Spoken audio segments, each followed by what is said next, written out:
Trading Corporation of Bangladesh family কার্ডধারী 1 কোটি পরিবারের নিকট ভর্তুকি মূল্যে বিক্রির জন্য মসুর ডাল ও চিনি ক্রয়ের সিদ্ধান্ত নেওয়া হয়েছে। এতে মোট ব্যয় হবে 155 কোটি 90 লাখ টাকা। বুধবার অর্থ উপদেষ্টা ডক্টর সালেহউদ্দিন আহমেদের সভাপতিত্বে অনুষ্ঠিত সরকারি ক্রয় সংক্রান্ত উপদেষ্টা পরিষদ কমিটির বৈঠকে এ ক্রয় সিদ্ধান্তের অনুমোদন দেওয়া হয়। বৈঠক সূত্রে জানা গেছে, স্থানীয়ভাবে উন্মুক্ত দরপত্র পদ্ধতিতে দেশের 2 প্রতিষ্ঠান থেকে 15,000 টন চিনি ও মসুর ডাল কেনার অনুমোদন দিয়েছে সরকার। এর মধ্যে 5,000 টন চিনি ও 10,000 টন মসুর ডাল রয়েছে।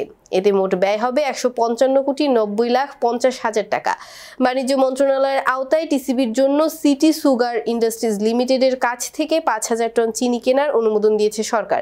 এছাড়া বাণিজ্য মন্ত্রণালয়ের আওতায় টিসিবির জন্য চট্টগ্রামের মেসার্স পাইল ট্রেডার্স থেকে 10,000 টন মসুর ডাল কেনার অনুমোদন দিয়েছে সরকার। এতে ব্যয় হবে 96 কোটি 69 লাখ টাকা। প্রতি কেজির দাম পড়বে 96.69 টাকা।